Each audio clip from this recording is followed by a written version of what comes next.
बलि के गिले में घंटी।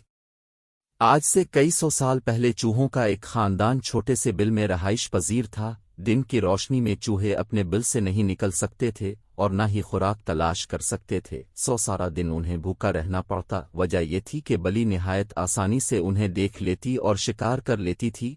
चूहे रात को भी निकलते तो जब भी छप छुपा कर निकलते, बलि का खौफ उनके सर पर तलवार की तरह लटकता रहता। वो कितनी भी एहतियात क्यों ना बरते, बलि ऐसे दबे पांव आती कि उन्हें खबर तक ना होती और उनका एक साथी बलि के लंच डिनर की नजर हो जाता। एक लंबे अरसे तक वो खौफ के आलम में जीते रहे।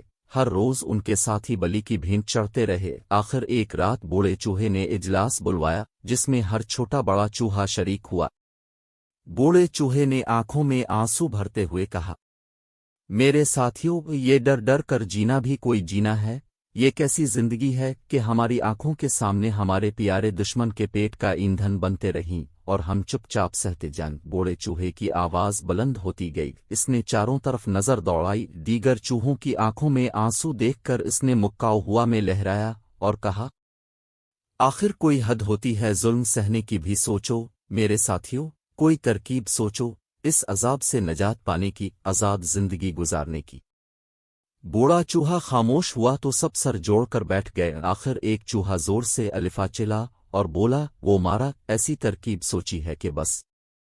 सारे चूहे एक जबान होकर बोले, वो किया। चूहा खनकारा, फिर अपनी गर्दन सहलाते हुए गोया हुआ, हम एक घंटी बलि की गर्दन में बांध देंगे, तो जब वो आएगी तो घंटी बजेगी और हमें पता चल जाया करेगा और हम भाग जाएंगे। सब चूहे खुशी से तालियां बजाने लगे। वाह भाई वाह, क्या उम्दा तरकीब है। अब बड़े हैं, अब ही बलि की गर्दन में घंटी बांधिए। चूहा तैयार हो गया। जब बलि के आने का वक्त हुआ तो घंटी लेकर बिल के बाहर खड़ा हो गया। बलि करीब आई। चूहे के तो छक्के छुट गए, पांव कपकपाई, हाथ थरथराए, घंटी हाथ से छूट गई। वो दौड़ता हुआ बिल में दाखिल हो गया। बलि तो शिकार को बचता देखकर वापस हो ली, मगर चूहे बहादुर का बारा हाल हुआ। सब चूहे इसके अर्द गिर्द खड़े होकर कहकहे लगा रहे थे। कोई तालियां पीट रहा था, कोई सीटियां बजा रहा था। एक ने तो ये भी कह दिया, बड़ा आया घंटी बांधने वाला। अगली रात तमाम चूहे फिर सर जोड़कर बैठ गए। इस बार एक बूढ़े चूहे ने तरकीब बताई, मेरे दोस्तों, इत्तेफाक में बरकत है ना, इसलिए जैसे ही बलि आएगी हम सब इस पर इकट्ठे हमला कर देंगे, खूब मारेंगे। ऐसा करने से बलि पर हमारी धाक बैठ जाएगी और दोबारा हमें शिकार करने की जुर्रत न कर सकेगी। सारे चूहे खुश हो गए और बलि का इंतजार करने लगे।